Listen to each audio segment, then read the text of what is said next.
I think we are ready to rock and roll. Uh, and also, I found out that little slides that I prepared, they are a bit, I mean, they didn't show as they showed on the PowerPoint. Anyway, I'm going to be able to do the presentation, and we will be able to have chats, and I will be able to respond to some of your questions if you have any. So the aim of this webinar today is to help you to select the right type of aquaponics system for you. So there are a lot of different options when we talk about aquaponics, and we will go through the different systems that exist. And I want to help you to select the right one for your specific conditions. So if you can just confirm right now that you can hear me correctly, and then I will continue.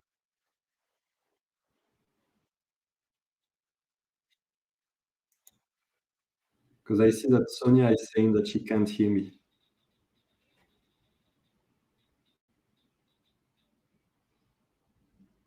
Okay, thank you, Pamela.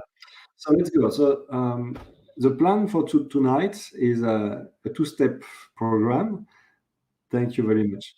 So I can see in the first place, I'm going to do a presentation of the different types of aquaponic system that exist. I'm not going to go through all the different little ramification of aquaponics, but I will present the main systems, and then we're going to go through the different materials that are possible to use when you build your aquaponic system. And after that, so Sonia can't hear me, but Pamela can hear. So I guess, Sonia, you got an issue with your sound, because Pamela is able to hear us.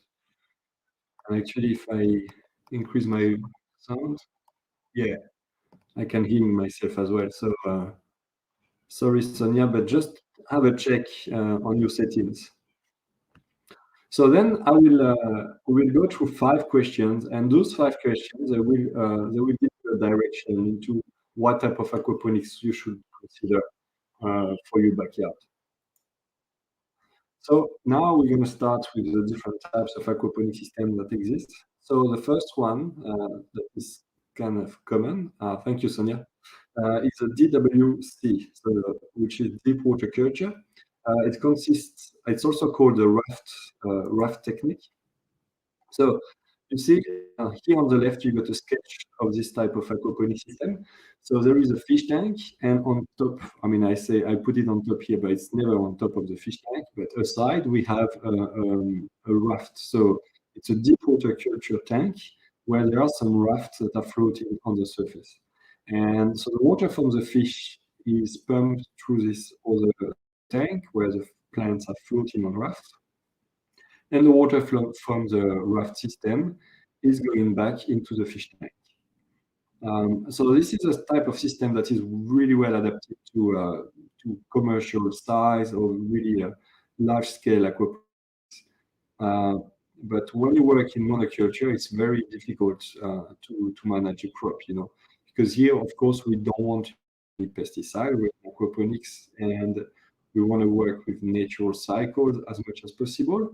So if you spray any pesticide on it, you're going to damage your bacteria, and therefore you're going to basically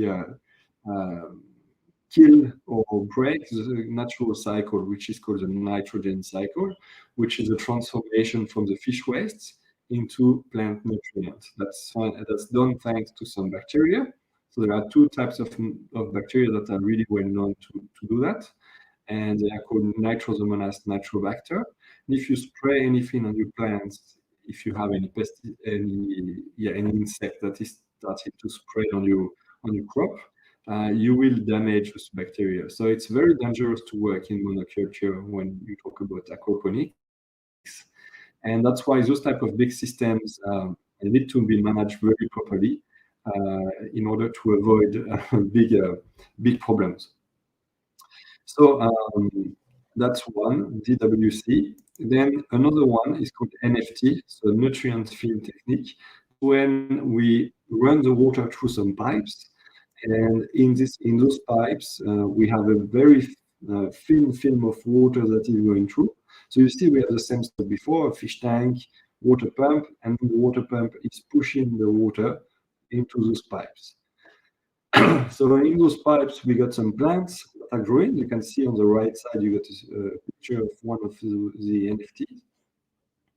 So the plants are growing from the water in the pipes, and the water is going back into the fish tank.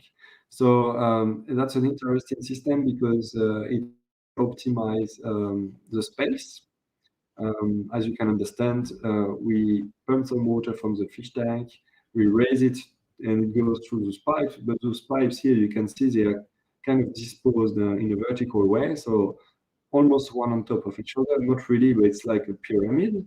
And therefore, the quantity of vegetable that we can grow per square meter is very high. The downside is that we need to have some energy to raise the water at the height required for the um, for the different pipes. So this is consuming some energy, and it's not always the most sustainable way. Also, here we are in monoculture again, so we're going to have the same type of challenges as we have into the deep water culture. Now, another one is the flood and drain aquaponics system, and that's the one that we use most of us for our backyards.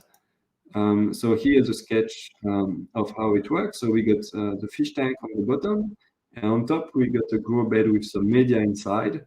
And on this media, we got a plant that are growing with the roots are developing on the media. So there is a water pump that is raising the water into this grow bed, and then in the grow bed, the water level increases, and then it reaches a certain point where it's a bell siphon, and the water is returning to the fish tank. So here, the big difference with the other systems is that here we got some media.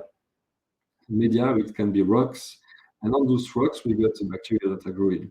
So here, you see, even if we don't have plants, we have some bacteria that are present. Well, if we look at the other systems, I'm just going to go quickly, you see there is no area with media. So the bacteria are only living on the roots of the plant. So it can be an issue because if you lose all your crop or if you harvest all your crop, then you don't have the roots anymore, and so you don't have bacteria present anymore, no surface for the bacteria. What is important is to have a lot of surface for our bacteria. And here, even if we harvest all our plants, we always have the media, which is, the clay balls of volcanic rock. So we always have a support for the bacteria, and also because of the specificity to have a media, that's an area where you can plant different crop. You can plant green, but you can also plant root vegetables. You can plant fruits. So, I mean, root vegetables, they never do really well in aquaponics, to be honest, because they grow in very strange shapes. But all the, tomato, capsicum, all those type of chili, all those type of plants, they can grow really well, and you can have a big diversity in those type of systems.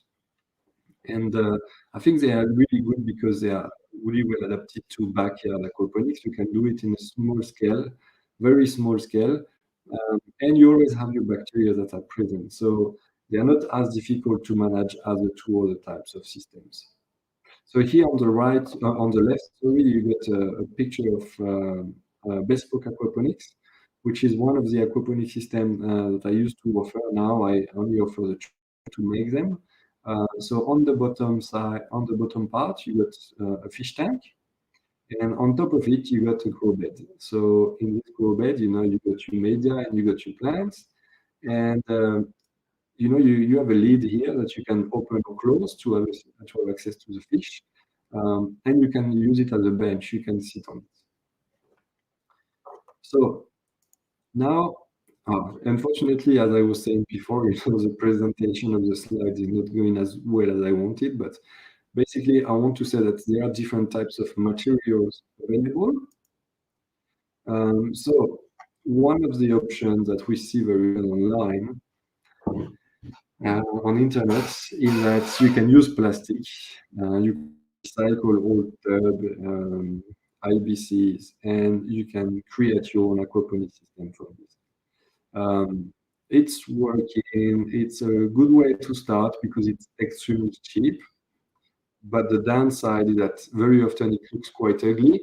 Here's an example that I found online where we have an aquaponics system done with three, I mean, two and one and a half, how do you call this, uh, basket, like those big barrels, cut in half, so one and a half, and then underneath you got a little fish tank.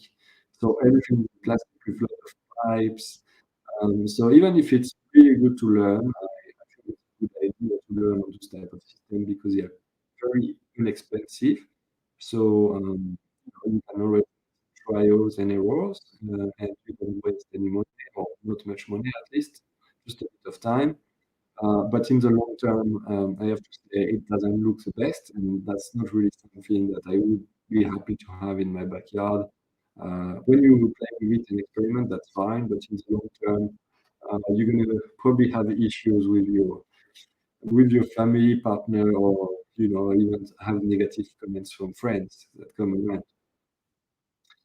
Um, so now on the same type, with the same type of material and the similar budget, you have here an aquaponic system that is done from IBC.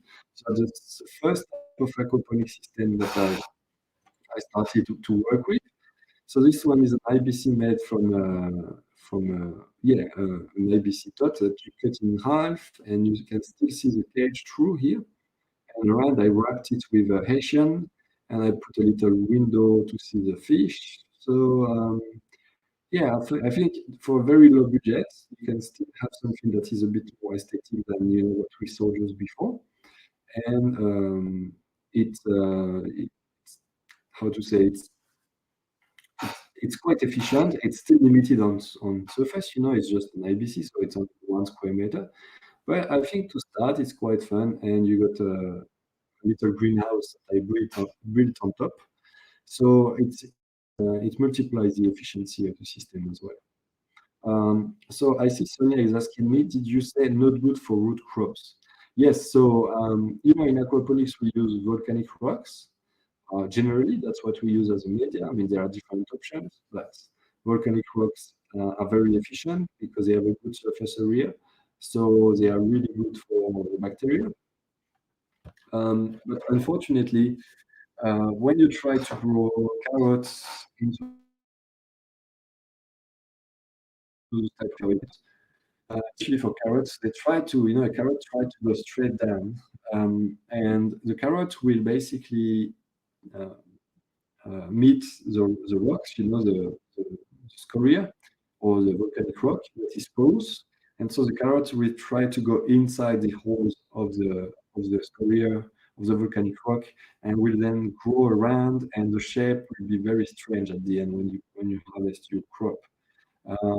Therefore, it's not very efficient. It's much better to grow the carrot in a sandy soil, sandy and light soil, on the side of your aquaponic system, but you can still use the water from the aquaponic system to water your carrots.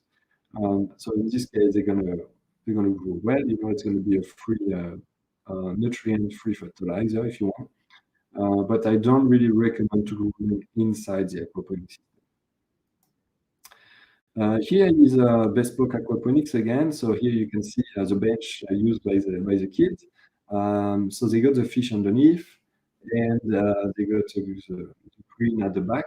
So that's the type of aquaponic system that is really cool for people who have a terrace, and we are okay to invest a bit of money because it's not the same price doing this as doing plastic aquaponic system. Plastic aquaponic system, you buy the big IBC for $50, you cut it in half, and then you put a bit of Asian, try to make it good. Um, it generally costs you around $200 to do an IBC aquaponic system, while this one you are more than 500 and above. To buy the wood is quite expensive, especially here we work with a very specific wood. It's a hardwood that is because it's going to be in contact with a moist environment. So I use cypress because it's very durable and sustainable in time, and 5 centimeters, an excellent insulation, or actually a substantial insulation from the air from the outside, so you can keep your fish a bit cooler than the hot air. So it has some very beneficial um, characteristics, and also it's very aesthetic. So the one you have here on the right is the Ecoflex tomato that I used to do the most. On the left here, you can see a little herb aquaponics system, where this one is more ornamental, where you have goldfish on the bottom and some ornamental flowers on the top. Here's another one called the jumbo. This one is significantly longer. It's 1.8 meters by 1.4. You can grow already a significant quantity of food, and you can grow trout in this one. Here's the same one on a closer loop of the tomato.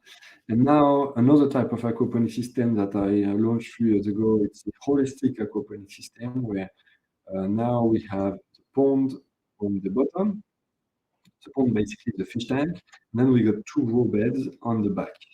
So I think I got a picture, not here now. I thought I put another picture, but I don't have it. But anyway, this is also another type of aquaponics system that is extremely efficient, way more efficient than all the others I have shown you before. But also, it is very aesthetic and very well integrated into the landscape of your house. So, of course, as you can imagine, this involves a significant quantity of work. You need to dig it, you need to put a liner. So it's like doing an ornamental pond, but you still have the 2 grow beds to do on the side. So for those of you who are interested into those types of aquaponics system, that's those type of I explain them really well, and I will send you some emails this week for the ones that are part of the aquaponics revolution movement, who subscribe to the newsletter, or even the ones that are um, excuse me, I'm trying to read your comments in the same time, and I will respond to Pamela in a second. Uh, but for all of you, if you're interested to aquaponics, I often offer a 6 steps free guide to start your aquaponics system, to understand the limit and the ratio of aquaponics, which is the most crucial thing to understand when you want to build an aquaponics system. So if you had access to this, there is a link into the description of this video. Then I send you some updates, emails, we have information, aquaponics information to share. And this week I will share a lot of information about this type of aquaponics system that is a holistic aquaponics system. So Pamela is asking me, I will actually I can show them. It makes sense. So Pamela is asking me, Jonathan, where do you source your cypress wood from to build the bespoke system? So there are a few wood mill. I don't know if we call it like this. I think we call them like this. Yeah. And Melbourne. I'm based in Melbourne, and there is one on the peninsula. That's where I buy my wood from. I think it's the Peninsula Timber. That's the name of the place where I buy the cypress from. But there are several of them. The thing is, you wanna buy slippers, you can't find it in Bunnings. Bunnings normally don't do that, so you need to go to a special wood mill. I think it's wood mill that we call them. I hope so. If not, you can add in the comments for the ones we call this place where they cut the wood for us. But yeah, that's where I got. So Peninsula Timber is the one I source my cypress from. Okay.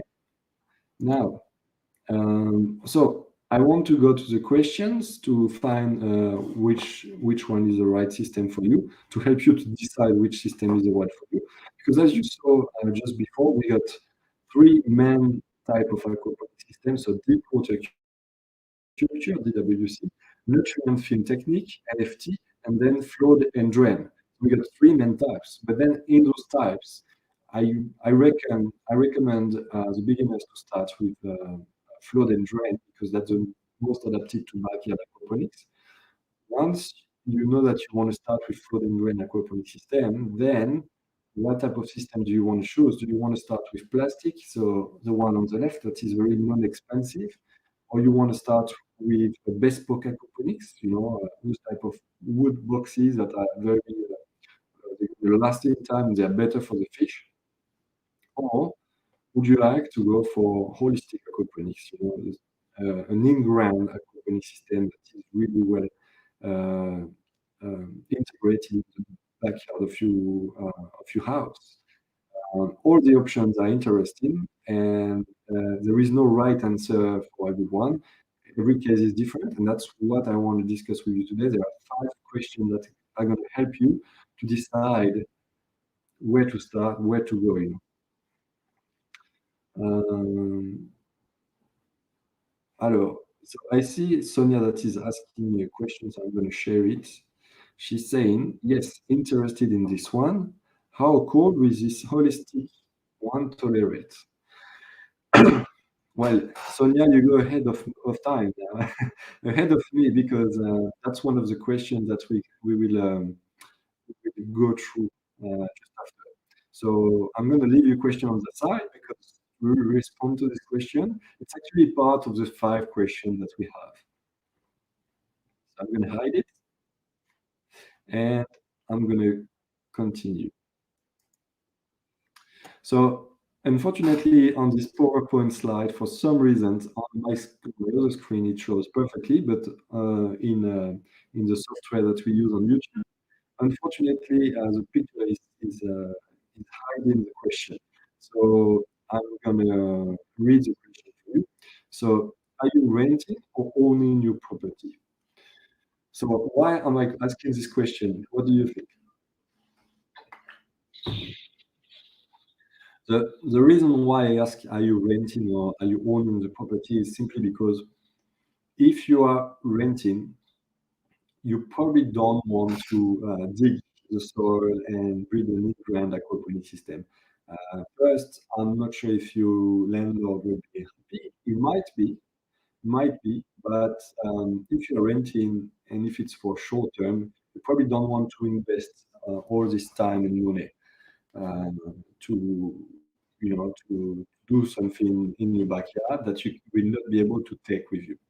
Because an in-ground aquaponic system, it's a lot of landscaping, landscaping. While an off-ground, such as what we have on the left of our screen, the bespoke aquaponics, those type of system, you can put them in your backyard at one place, and the day when you want to move, it's a lot of work, but you can move it with you. You can take it with you. It's like a pot of flower pot. So that's a very big question you need to respond to. I mean, it's quite easy for every one of you to respond to this question, but what I'm saying is that my setup, I don't have any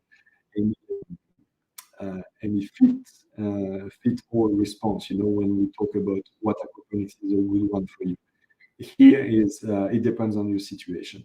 So if you are renting, you will be probably working with a no-ground aquaponic system. Now, if you are in your property, you have the pleasure to be able to choose between above ground and an in-ground aquaponic system. So we will continue because I got four other questions that will allow us to get get more specific. And I see that Sonia is asking 20 questions. She's it's very interesting. Thank you, Sonia, for all those questions. You are you are really into it. So I'm gonna add some of your questions here. Can you breathe with a plastic liner? So I guess you are talking about big round holistic aquaponic system. Yes, there are other options than liner, but liner is probably the easiest one to work with, and it doesn't influence the pH of the water. So when you work with concrete, uh, or some people just and put this type of glass fiber pond shape. That's one option as well. That's often expensive. But the liner, some people think it's not sustainable, or at least it doesn't last well in time.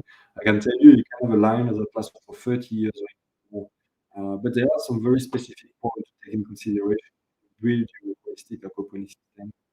Um, you know, when you ask someone, show me, I mean, when someone try to build a pond without knowledge, very often the result is very ugly, but also the material that is used is is exposed to some critical conditions, especially the sunlight. While if you build your pond or your aquaponic system correctly, even with the liner, you will put the liner in a very specific way. It will be very well protected, especially from the UV, and therefore the life of your pond can last for 30, 40, you know, X number of years, like really, really long number of years. Uh, oh my God, so yeah, you are going full on. Okay, so let's go through. So type of plant can use in the holistic. Okay, so this holistic aquaponic system, I might go back to the slide where I showed it. If you want to spend a bit of time on it, then we will go to the question you need to ask yourself before the type of aquaponic system you want. So when I talk about holistic aquaponics, very often people don't understand how it works because I made some videos to explain it, but some people don't have those videos. So maybe I should take a bit more time to re-explain every time. So we have a fish pond here, so which is a fish tank, that we see in all our aquaponics sketch. On the back, as I said, we got probettes here. But we don't see the probate here. And all around the pond as well, we got an area where we can grow the plants. And here, all around the pond, what I choose is to grow mainly aesthetic plants. So you see all those plants here, they look very luxurious. If I can use this word in English, it's probably not appropriate actually, because in French it means like very green and vibrant. So all those plants here, you see this one is called the Queen of Amazonia, Amazonian. It's actually a species of taro, and you can eat taro, but here it's really for the aesthetic that I like to have taro. But on the side here, you can see some Vietnamese beans. So you get a lot of different plants. I mix. I have a lot of plants for aesthetic, and I got some plants for uh, food production as well.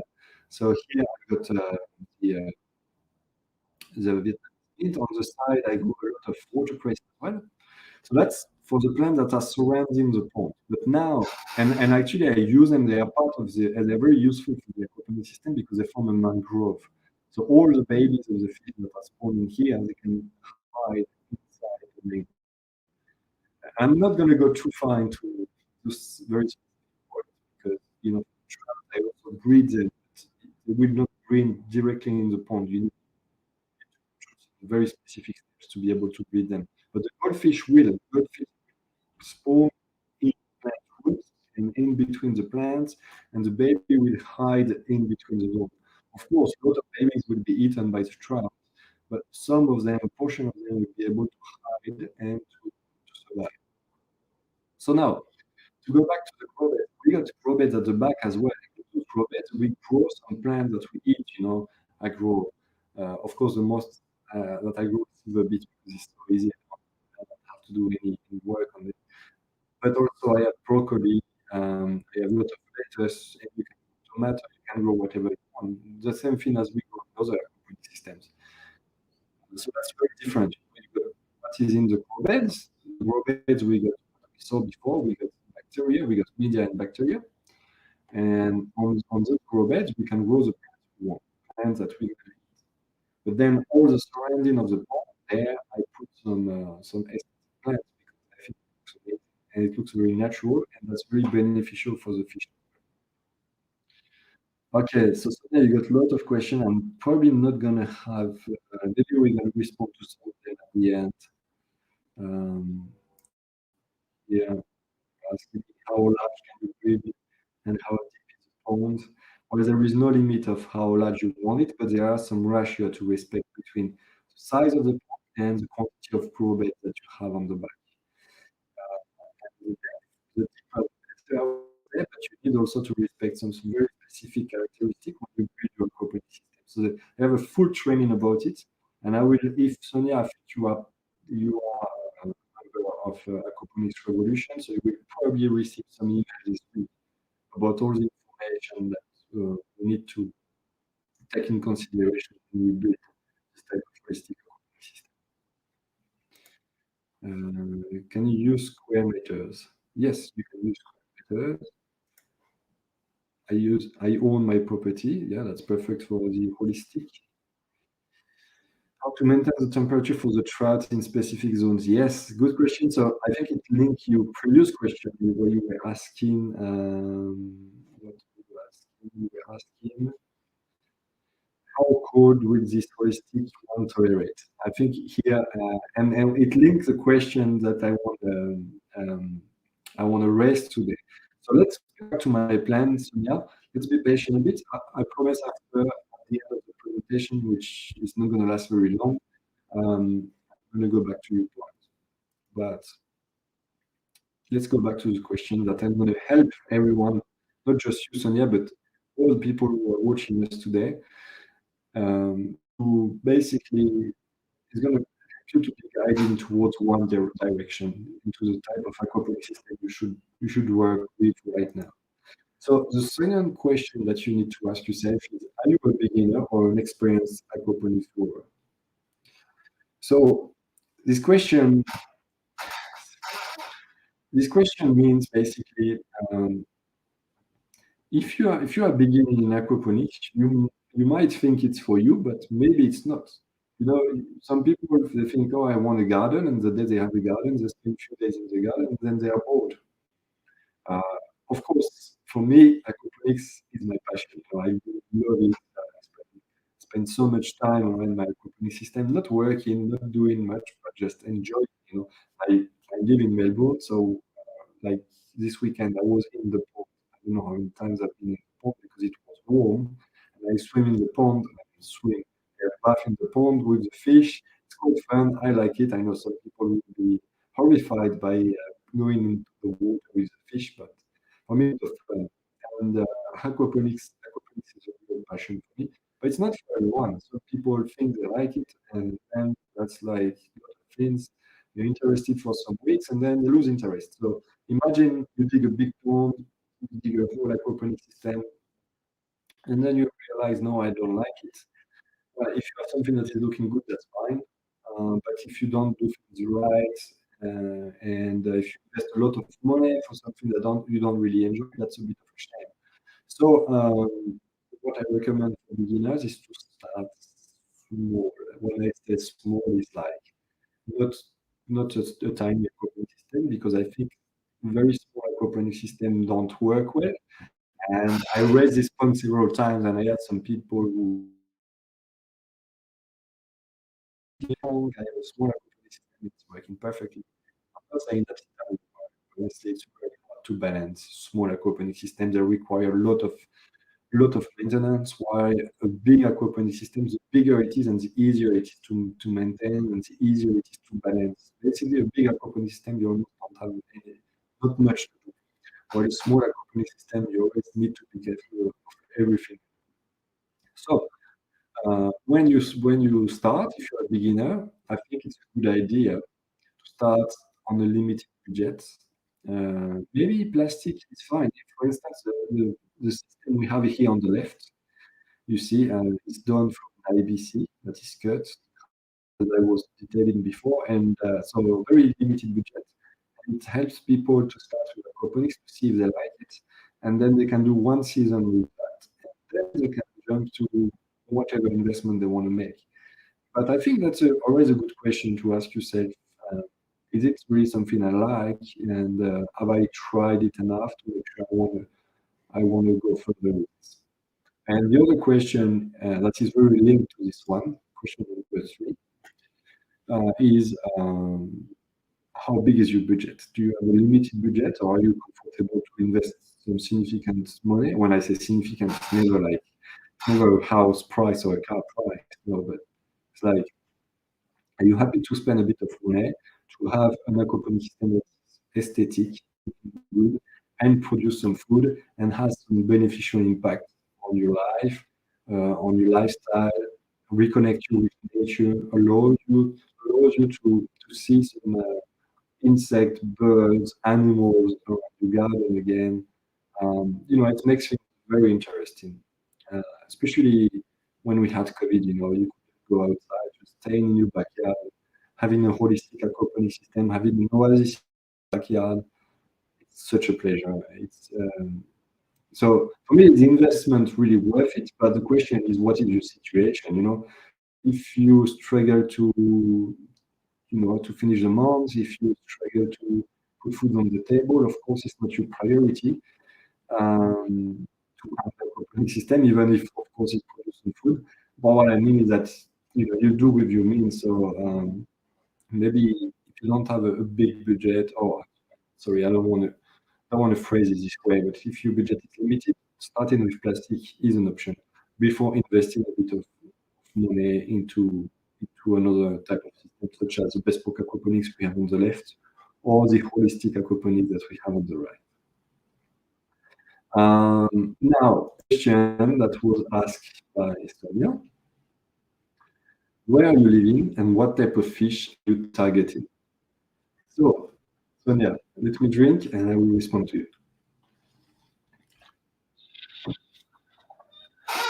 So, you were spot on by asking, can I use this type of system there in this zone or in this country? So the fact is, systems will work wherever they are, yeah, but they will limit your ability to have the species of fish you want, or they will restrict the possibilities. Basically, they will minimize the possibility depending on the system you have. So if you start with the plastic aquaponic system that I was showing just before, um, so yeah, I'm reading Sonia's comment in the same time. So I'm going to minimize one, show another one, because she's saying she desire to utilize for teaching young people and expose them to this ecological aspect, which is great. Which is exactly what we all need to do. Talk a bit more about nature and teach young people based on the real stuff, that they can see, they can touch, they can feel.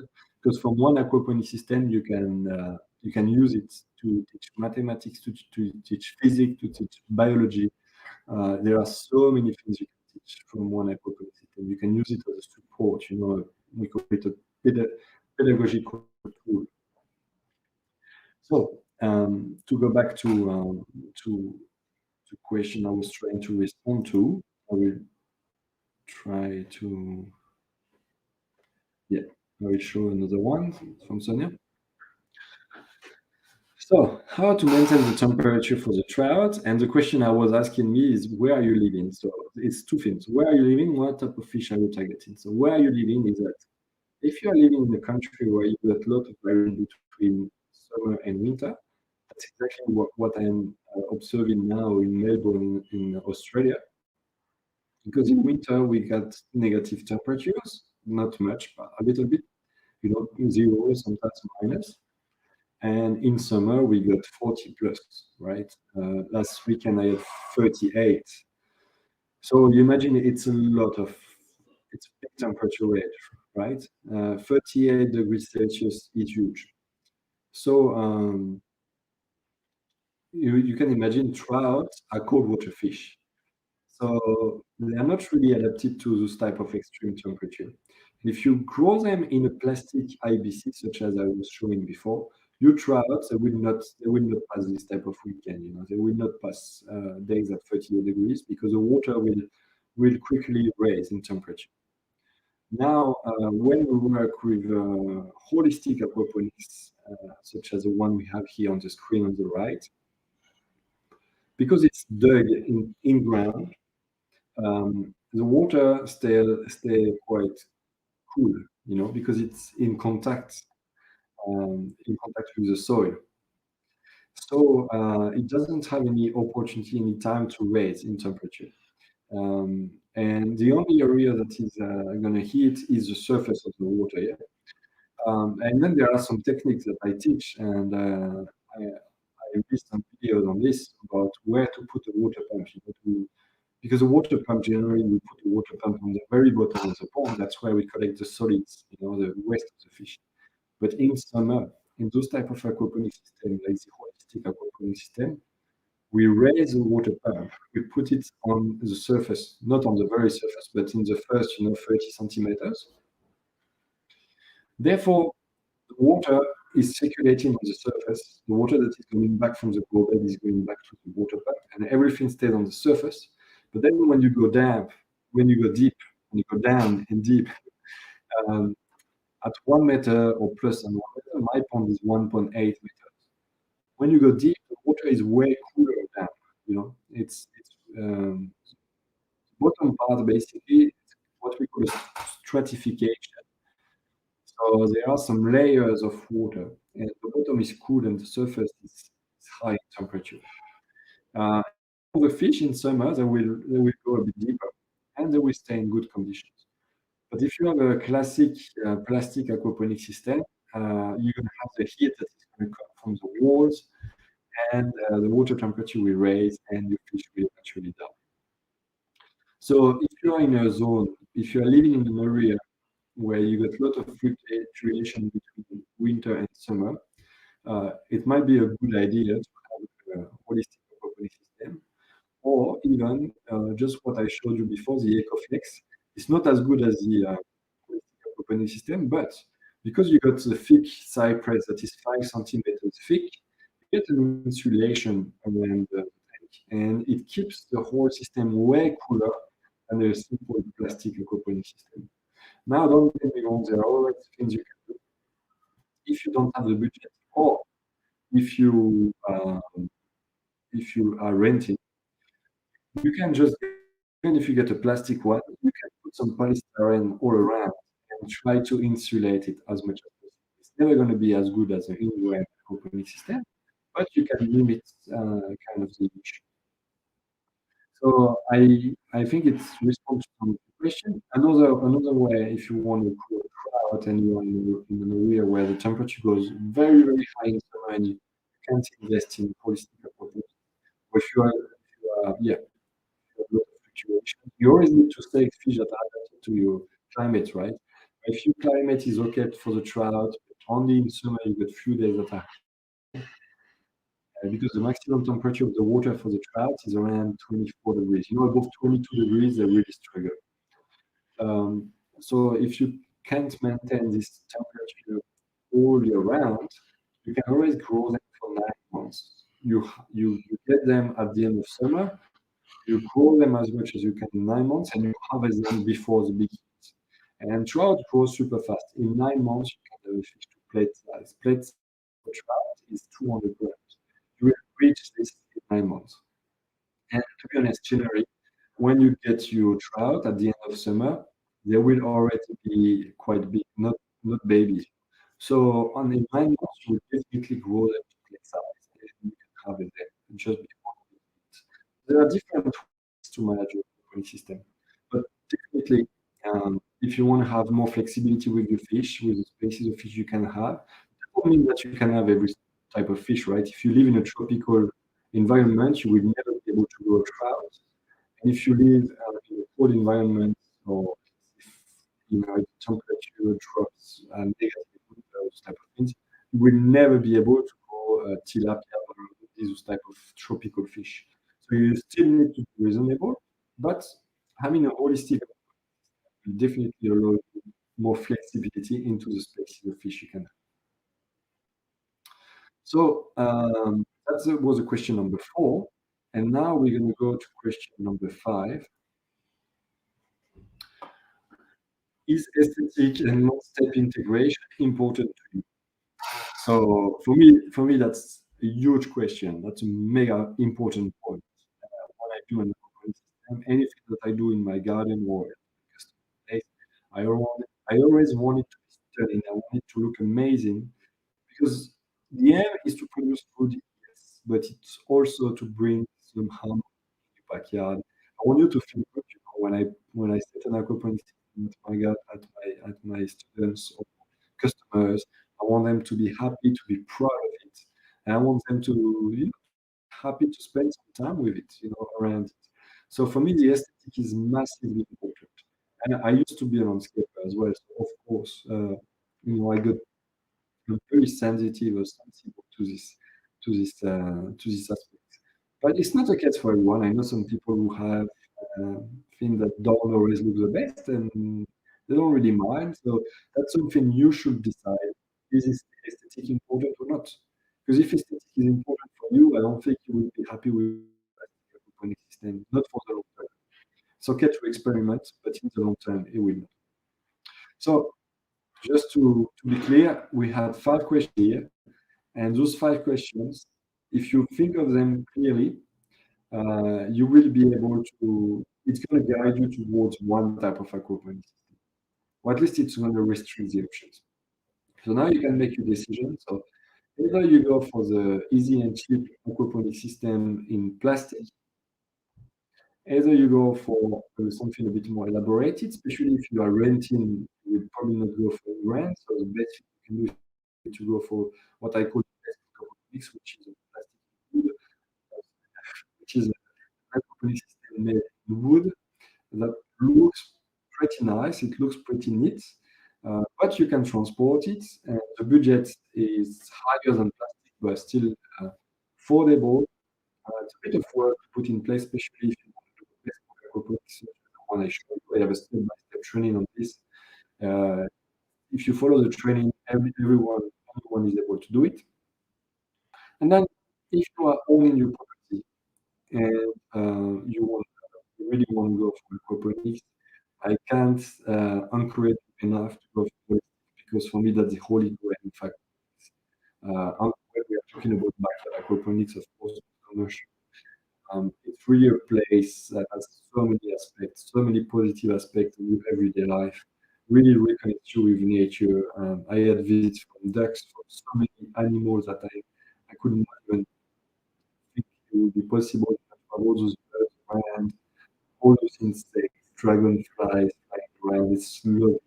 And they are very beneficial because all the fish eat. I got a full ecosystem, so all of those they eat mosquitoes that grow. But then I got all those dragonflies that are flying around trying to find some prey. So yeah, it's a very I don't know, it's living with nature, it's really nice. When I got friends around, that's the first thing they see the pond, they're like, "Oh my God, I want to see it," and they understand it's not just a pond, it's an ecosystem. They understand what's the logic, does it work, what's the cycle there, and it's an endless source of joy for me. So um, if you have the money, if I mean the money, we are talking about the budget, I think somewhere. Uh, yeah, here. What is the budget for holistic component system to build? Well, it depends if you do a bit of the project by yourself. So, I also offer step-by-step training to do this type of aquaponics system. So if you follow my training, you just have to collect the liner, the liner as well. There is one. It's optional, but I really recommend it. And there is also an overlay liner that you can add. And then the water pump. You want really good quality water pump because if you have a good quality water pump, you're going to reduce your electricity consumption. And I know that's also a question you were asking me, Sonia. Yeah, thank you so much. You are very present in this chat, and I really enjoy that. Um, so having a good electricity will decrease your water consumption. It will be way more efficient. So I use the brand Oazi. That is very, very um, efficient and how to say, efficient in transforming the electricity into movement. And also the maintenance on it is extremely limited because there is a tape that is coming all around the pump. So the area where the water is absorbed by the pump is very large. And so that's one of the problems we have with most of the water pumps that are generally sold in shops such as Bunnings in Australia or Walmart, I don't know. The surface of suction is very limited on a classic water pump, and that's why you have leaves and things, and flows. While on big oasis water pump, because the surface is huge. It's like if you take two strainers and you glue them together. It's whole surface that is going to the water, so there is no issue of clogging. Therefore, the maintenance is close. So it's really nice. And also, just in terms of electricity, if you want to know, my aquaponic system is consuming the water pump is around 40 watts. 40 watts is basically a light. A light bulb is to be 100 watts, and then they decrease to 60 watt now, a bit less than that. But really, it's almost a good light, the the electricity consumption of the type of aquaponic system that I yeah, I see a lot of people who have big water pumps, but that's a huge mistake. We should limit them at the minimum because when we do that, we limit the electricity consumption. And for the air, we use an air pump, which is way more efficient at creating oxygen, bringing oxygen into the home than a water pump. Okay, so Sonia, you asked me a few questions, so let's go see if there are some. Okay, so you are telling me that in your place you are 20 degrees. I guess you are talking about degrees Celsius.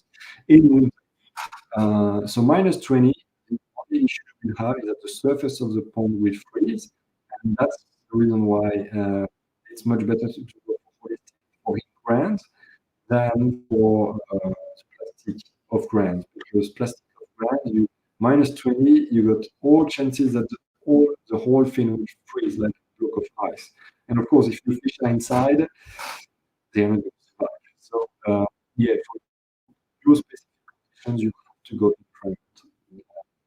So plastic is probably the way to go.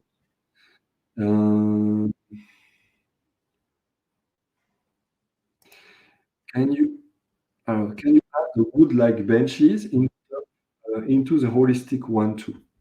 Yes, you can do that. You can do a cover on top, but then the same. Yeah. It's definitely doable. And one of the options is to dig the holistic aquaponic system in ground. That's one option as well. But you are not going to have the natural look that you have here. I think I went to most of your questions.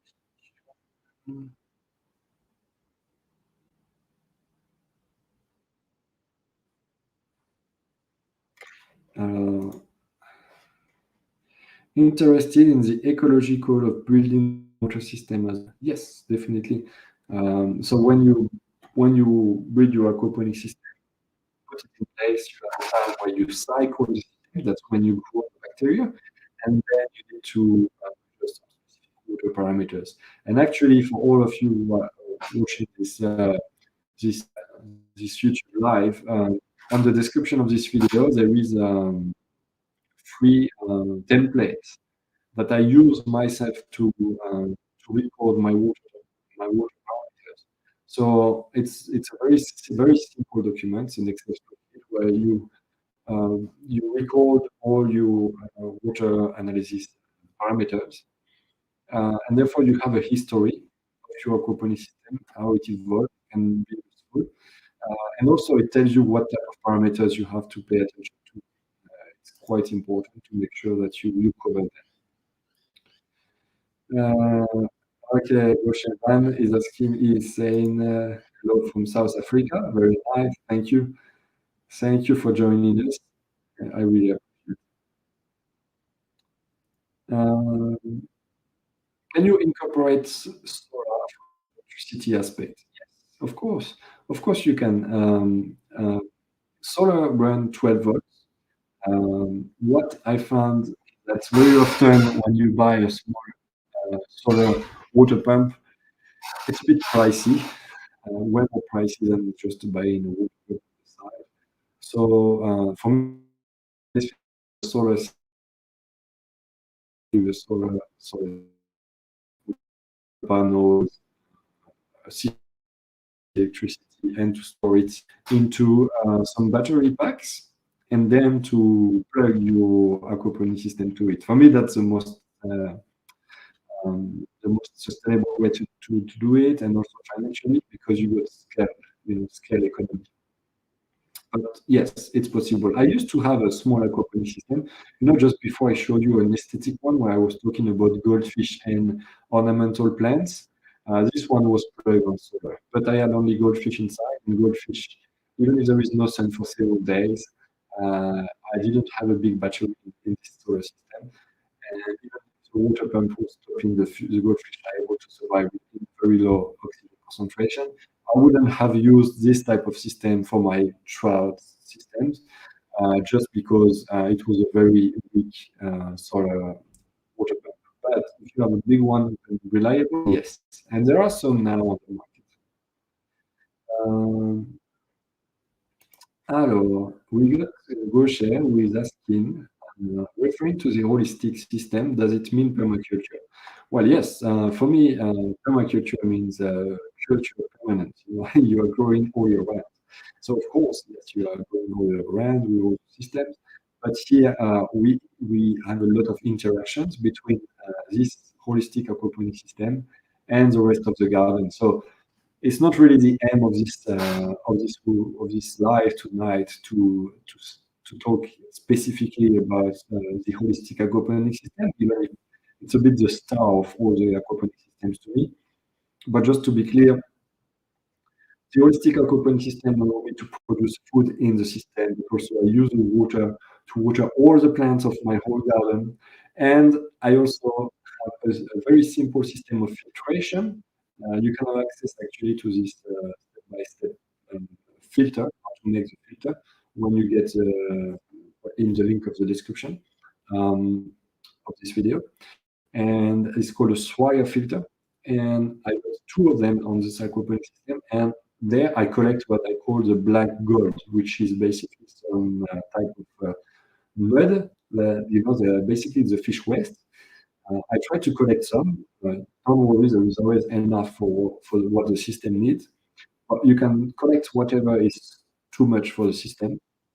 And I use it when I plant trees. When I plant trees, I always put some when I dig. And so when the tree is developing his roots, he's got access to this type of nutrients. That is a free fertilizer, basically. So of course, it's very beneficial for the whole garden. I use some of the plants to feed my chicken. When I see some pests, pests in the plants, I can give it to the chicken. I give it to the fish. Recently, I released a video where I show how I give snails to my fish. So it's endless interaction you have between your aquaponics system and the whole garden. But for me, it's also the source of water and nutrient for the whole garden because when I have water storage, which is a special tanker side, I use this water to top up my aquaponics system. But when I need to water my plants, I never use rainwater. I use water from the aquaponics system because it's high in nutrients. It's very nutritive and very beneficial for the plant. So of course, it's really well adapted to the whole dynamic of your backyard and of your farm if you have a farm. So it was a good question, Gosha. Thank you. So Sonia, my concern is electricity every losses, so then trout die. Or I wonder about all natural. Yeah, I think I understand the question. That's why I think it's better to go for a system on the house than the small setups. The small, solar water pump, because often they are very expensive and they will never be as reliable as a big solar system. Uh, but you can also have backups. Like for me, I have a backup system. I have an air pump that is plugged to this system. So even if the water pump stops, I still have some aeration. And with the aeration, the trout can survive for days, days, and days, especially if you don't feed them. But then, if there is complete power outage, I have a little circuit that is going to turn on and then I'm going to have an air pump based on batteries. So it's a different 12-volt air pump that is going to be a relay and going to cover any issue that I could have on the electricity supply. Okay, Sonia, all the questions. Sonia, thank you. A lot of questions. Groundwater depletion is a major concern right now, so water is so important as well right now. I 100% agree, Sonia. Um, we have massive issues. I think people don't understand in the situation we're facing. Um, it's that concern that I don't sleep at night. Honestly, I know it sounds crazy because I think I'm not crazy. I think people don't understand what's happening really. Um, I'm extremely scared. I will tell you why.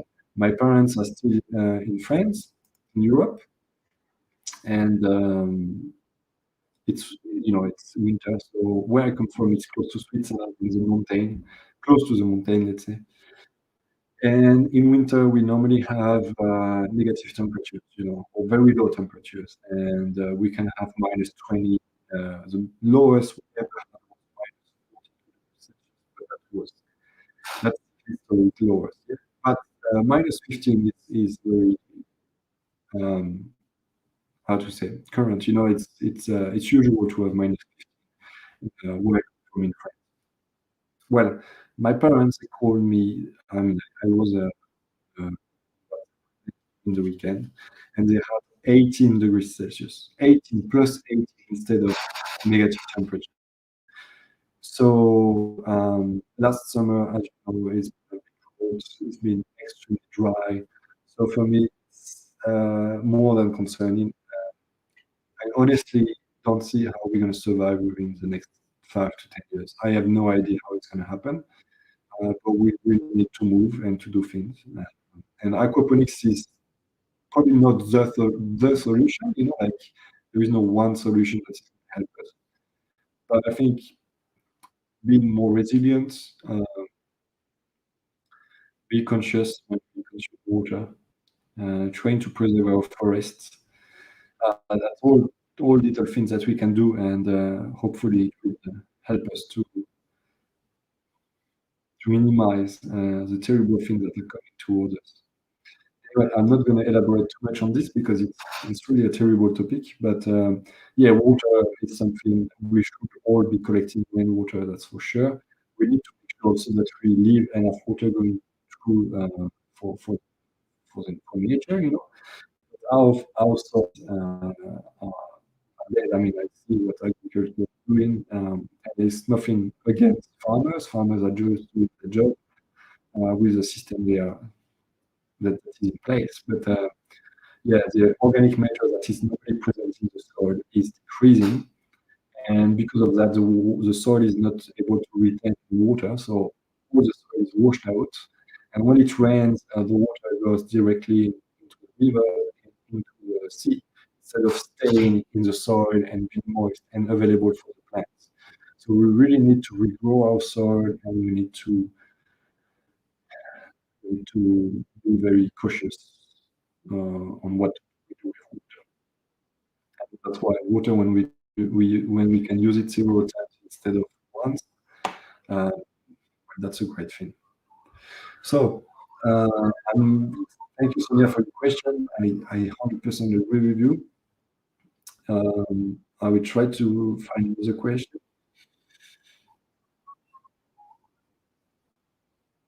Sonia is telling me we got a lot of breakups.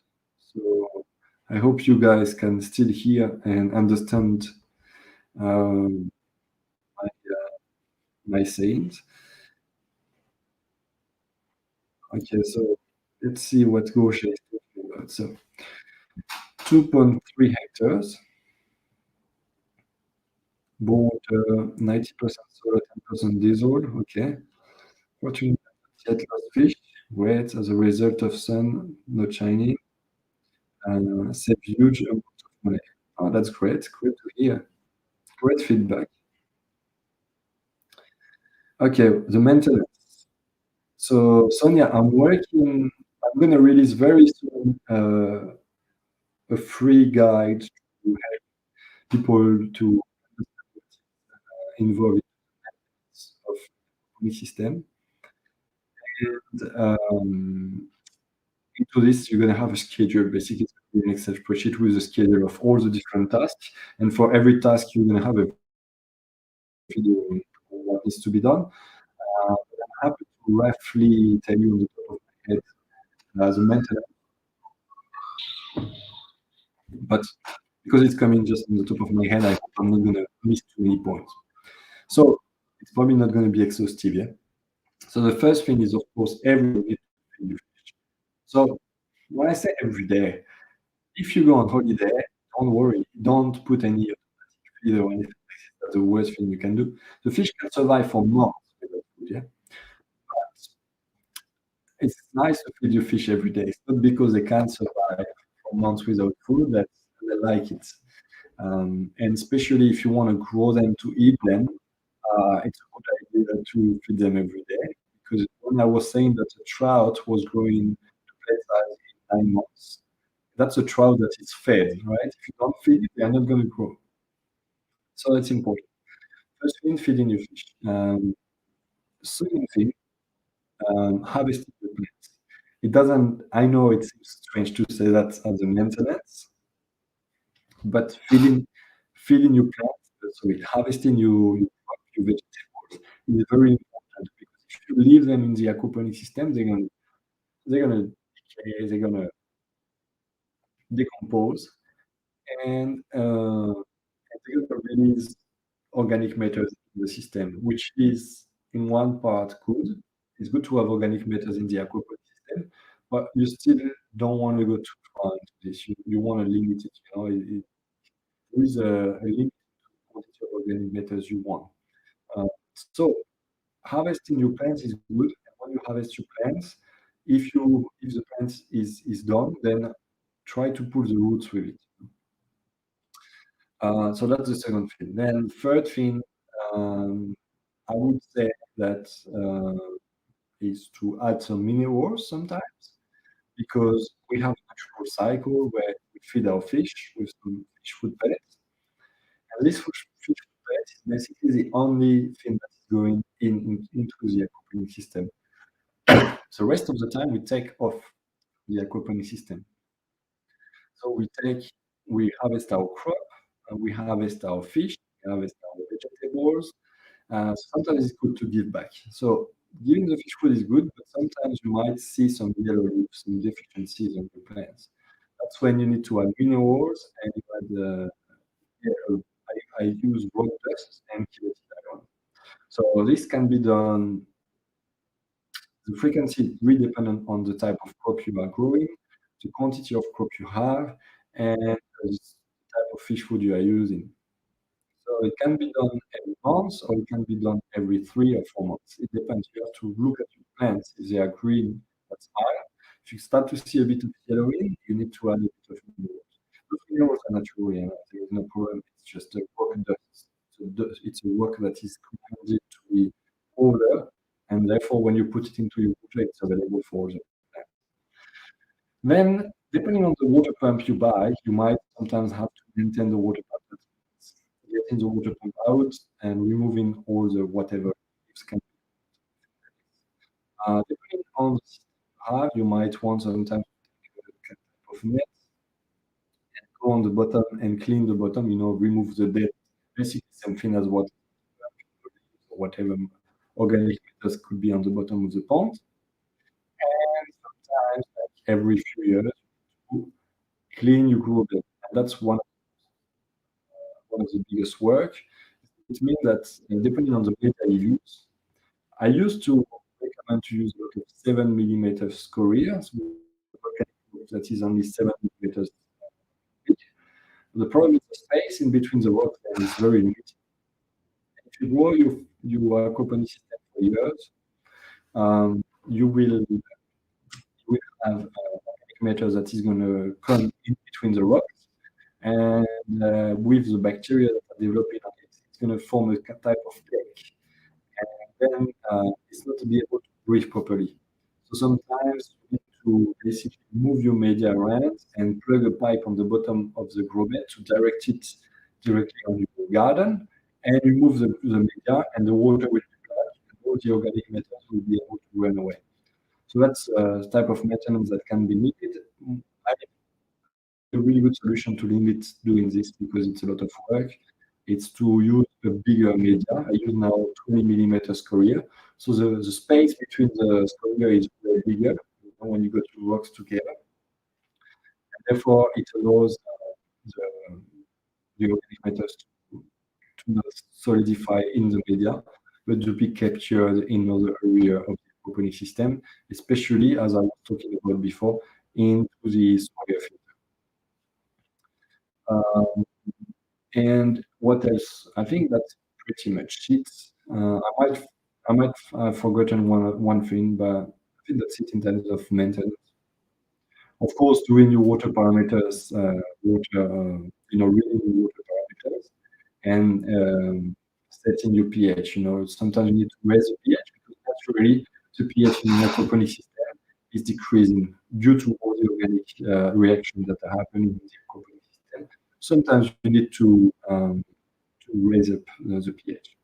I think I covered everything, in terms of maintenance. I might have forgotten something, but I think I got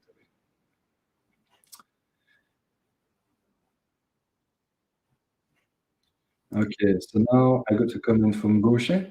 So he's saying if you compare aquaponics to soil, we use less far water for growing veggies in aquaponics. I I agree with this 100%, especially when you have a moving garden, you try to keep your plants alive, especially now with the that we have. You might put a lot of water on your soil to try to maintain the soil kind of wet, while in an aquaponic system, it's always wet, or the water is always present. You still have some evaporation, don't get me wrong, you still consume some water, but less than in the classic garden, that's for sure.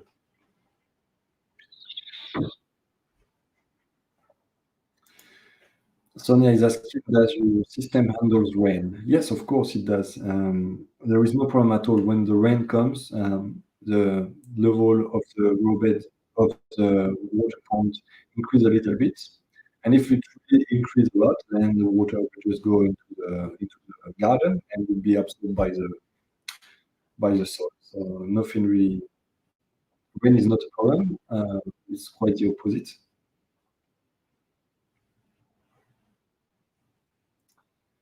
Sonia is asking, did you figure out how to grow fingerling in the system with the adults?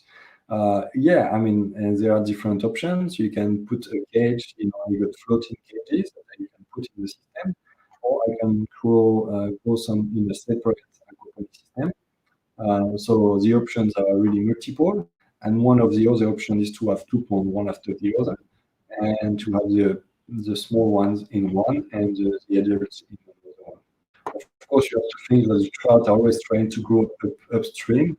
So if you do that, you need to put a net or something, to have the trout to be able to go from one pond to another. Would this system be good for growing herbs? Yes, absolutely. Do you use a sump at all? No, I don't in my holistic aquaponics. And actually, a sump is a good thing if you want the level in your main fish tank to be constant. Me, I don't want that. I want the fluctuation of water. I want a few centimeters to go up and down in the pond. That's what makes a world of difference between a classic aquaponic system and holistic is that the whole surrounding of the pond, when the grow beds at the back are full, the pond is low, and when they are empty, the pond is high, which means that you got sorry, I'm getting a bit technical here, but you got maybe 5 to 10 centimeters of media, basically all the surrounding of the pond, that is going to be exactly in the same conditions as in a grow bed. So all the plants that you put on the side, they can be plants that are not aquatic plants, not necessarily, and they will grow extremely well. Because here you can have a super area for the bacteria. You increase your bacteria surface area. You have all the bacteria present in the grow bed, but also all the surrounding. And that's fantastic for the fish because more bacteria to transform the fish waste into plant nutrients and more area to grow your bacteria and new plants. So yeah, it's really a win-win. Okay, so I think I went through most of the questions, if not all of them. So I thank you for that. We'll see if I still have anything now. So I remind you that in the description of this video, there are two links. One is to get your ratio and limits, aquaponics ratio and limits. It's going to give you some really good idea if you want to start aquaponics. It's completely free.